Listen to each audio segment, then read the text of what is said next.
Radio station here on Long Island. If you want to jump aboard this peaceful train, please call in at 631-888-8811 or 631-888-8812. We just had author Jim Ryan, and now we have another outstanding author, Brian A. McLaughlin, who's been a friend of the show for so many times. So I want to personally thank you for joining forces the last couple of months. I think it's been a good ride so far. Has been a good ride, Steve. Yeah. Enjoyed myself, and we've learned a lot about each other along the way. That's right. Got some laughs too. Hopefully we've improved our presentation along the think- way a little bit. I think and, so.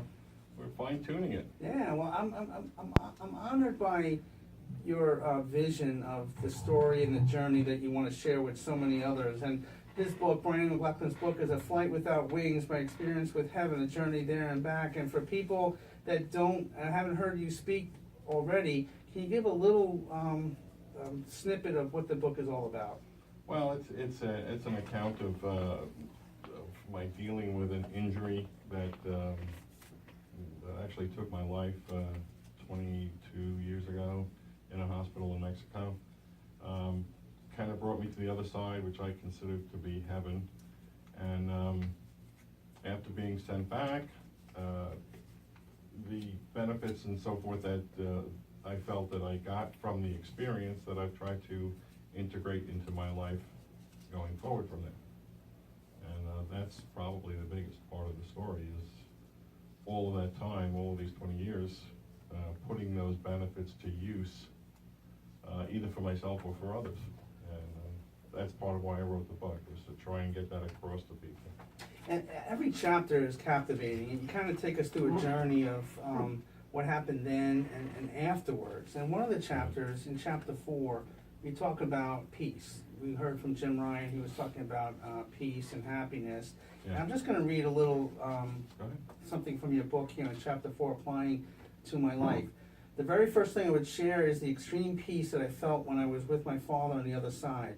All right, nothing wrong, no anxiety, not much earthly emotion except maybe love. So hard to do justice for this feeling, but it does have an upside for me. After trying several times to explain this peace I experienced, I was in church sometime in the later years. I was there for a funeral. I believe when the priest or the pastor reached the part of the liturgy when the words came out, I leave you in peace. My peace I give you. I just froze, standing right there next to Lynn, who's your wife, staring at the altar with my mouth hanging open. I just squeezed Lynn's hand. I didn't know exactly what to do or say, but that was it. Now I got it. That's the peace I experienced, God's peace. Talk about that. Oh yeah, well, I was just hearing you read it sounds powerful to me, and it was powerful. It was probably maybe the single biggest thing that I got from the whole experience was peace. It was peace then, it's peace in my life now. That epiphany that you just read about or read the words of was more or less a validation and a realization. I mean, I had no explanation for it before that. And look, I'm not an overly religious guy, but I happened to be in church for one reason or another. And when they came to that part, I mean, it just validated for me this powerful peace that I experienced, and it kind of told me where it came from and what it was all about. It just explained it to me, even after having experienced it and still experience it. It just told me where it came from, and it was just. It might not have been an epiphany for everyone, but for me, having experienced it, it was validating. And it's a challenge, because in the chapter you talk about the challenge of reaching out to others and explaining what that peaceful feeling is. And some people get it, some people don't get it. Is that difficult to do, to kind of explain what you went through and kind of offer them support? Yeah, it was major difficult to try and explain it. Most facets of the whole experience are difficult to explain. I think I've tried to explain a few of them to you as well, with the same difficulty. There's just no words really to describe it. So when something happens like that, you just read from the book. For me, it's a great thing. I mean, it was almost a way of explaining it the way somebody should get it. and all of the different particulars of the experience and the event all have to be explained that way. There's just no words to describe the event, or all the little pieces of it, all the parts of the puzzle that have to be explained in order to get a full picture. And the book is solely written by yourself. It wasn't edited or altered in any way. These I didn't want anybody to touch it. Right, these are your raw emotions and feelings. Yeah, it's raw, it's real. Yeah, they're my words. I've made no secret of that. Probably made several mistakes in my composition of it and the flow of it and so forth, but I just wanted to be certain that it was just my experience, my words, my experience. You know, if you have co-writers and editors, they all have an important place in the literary world.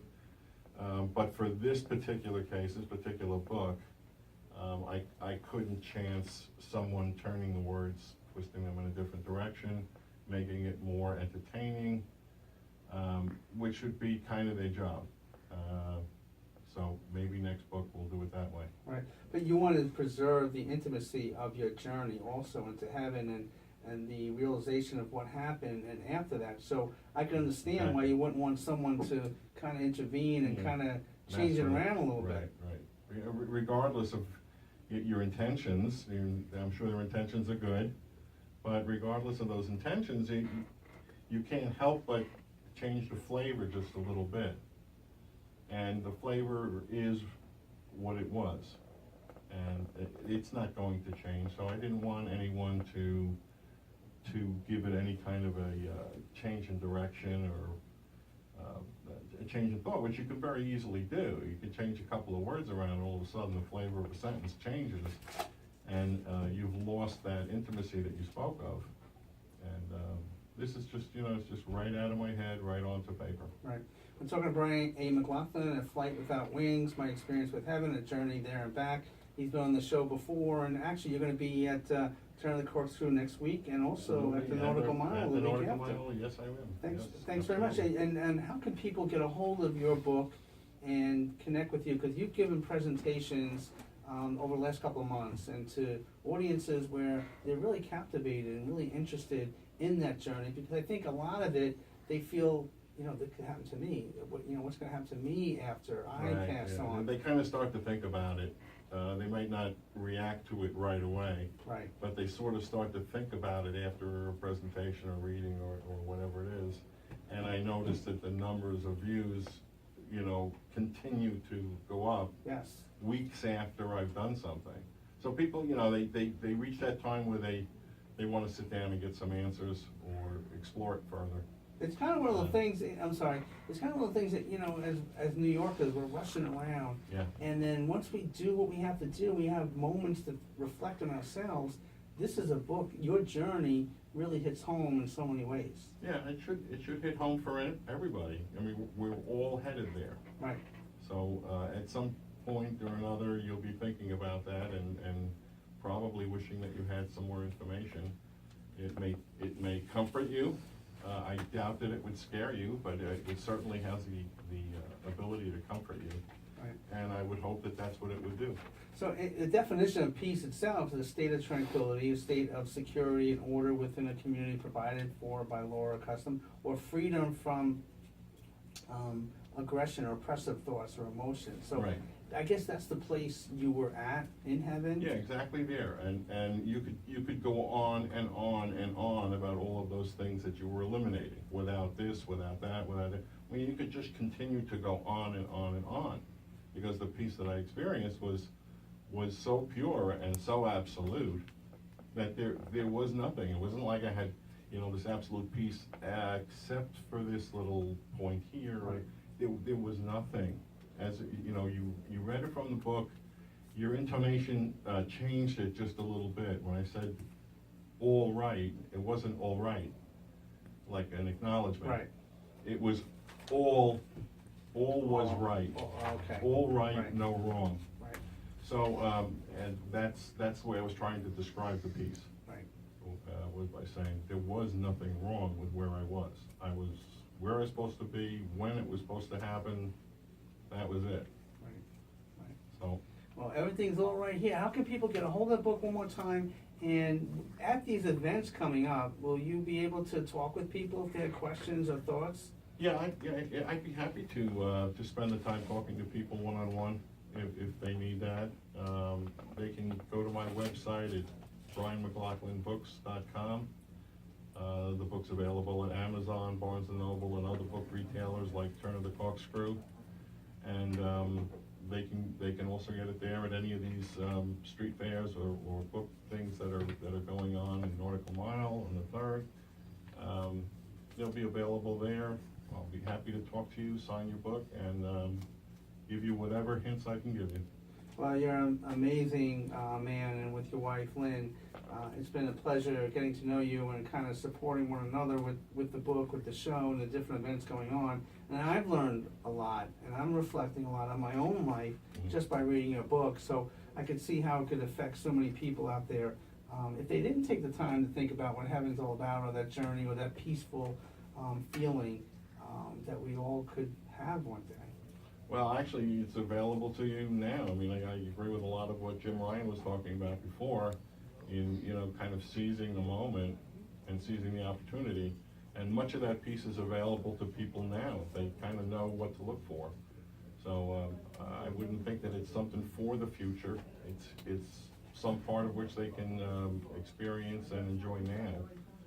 And yeah, I think that you've had enough time to think about it, to see it unfold, to see the thoughts unfold in your own head, and want some answers too. And I think that's the way it kind of works on people. I don't know that it's something that they see and I got to have that right now, but they will think about it, Right. And chances are they will go after it later on when they think more seriously about Well, when I have the book, it's on my desk, and I'm running around doing the things that I do, and I see that, and let me read this chapter again. Yeah. It's a great book. Brian A. McLaughlin, A Flight Without Wings, my experience with having the journey there and back.